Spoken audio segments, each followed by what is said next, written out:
এই মুহূর্তে এ রাজ্যের রাজ্য রাজনীতির অত্যন্ত তাৎপর্যপূর্ণ খবর।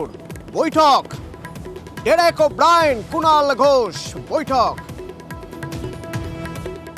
এবং তার মধ্যে অত্যন্ত গুরুত্বপূর্ণ ডেরেক, কুণাল এবং ব্রাত্য তিনজনে আলোচনায়।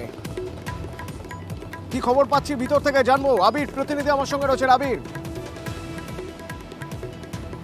শুরু হলো তৃণমূল কংগ্রেসের অন্দরে। এই মুহূর্তে বৈঠক চলছে ডেরেক ওব্রায়েন, ব্রাত্য বসু এবং কুণাল ঘোষের। তুমি জানো যে কুণাল ঘোষের যে মন্তব্য, সেই মন্তব্যকে নিয়ে গত কয়েকটা সময় ধরে ভীষণ রকম চর্চা শুরু হয়, এবং সেই চর্চার পরিপ্রেক্ষিতে দলের দুই শীর্ষ নেতা নেতৃত্ব তাদের তরফ থেকে তারা বলেন যে যথাযোগ্য ব্যবস্থা গ্রহণ করার জন্য। তার কারণ হচ্ছে যে সোশ্যাল মিডিয়া সহ বিভিন্ন রকমের যে প্রতিক্রিয়া আসতে শুরু করে, তা তৃণমূল কংগ্রেসের ক্ষেত্রে এই লোকসভা নির্বাচনের মুখে যথাযথ হচ্ছে না।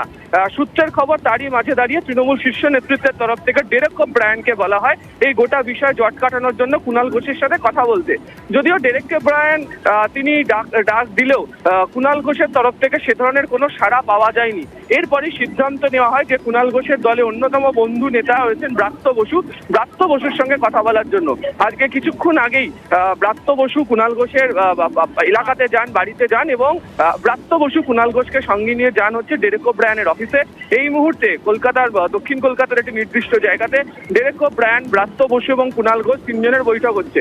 সূত্রের খবর, তৃণমূল কংগ্রেসের অপর এক শীর্ষ নেতা তিনিও গোটা বিষয়টা নিয়ে হস্তক্ষেপ করতে শুরু করেন। তিনিও কথা বলেছিলেন তৃণমূলের শীর্ষ নেতৃত্বের সঙ্গে, সেই নেতার ওই বৈঠকে যোগ দেওয়ার কথা। ফলে কুণাল ঘোষ গত কয়েকদিন ধরে যে মন্তব্য করছিলেন, বা প্রথমে তাকে মুখপাত্রের পদ থেকে সরিয়ে দেওয়া, পরবর্তী সময় তাকে রাজ্য সাধারণ সম্পাদকের পদ থেকে সরিয়ে দেওয়া, এবং এর প্রেক্ষিতে বিভিন্ন জায়গার যে আলোচনা এবং কুণাল ঘোষের যে মন্তব্য বা বক্তব্য, তা নিয়ে দলকে অস্বস্তির মধ্যে পড়তে হয়েছিল।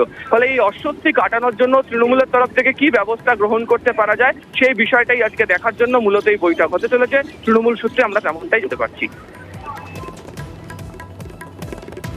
ধন্যবাদ আবির।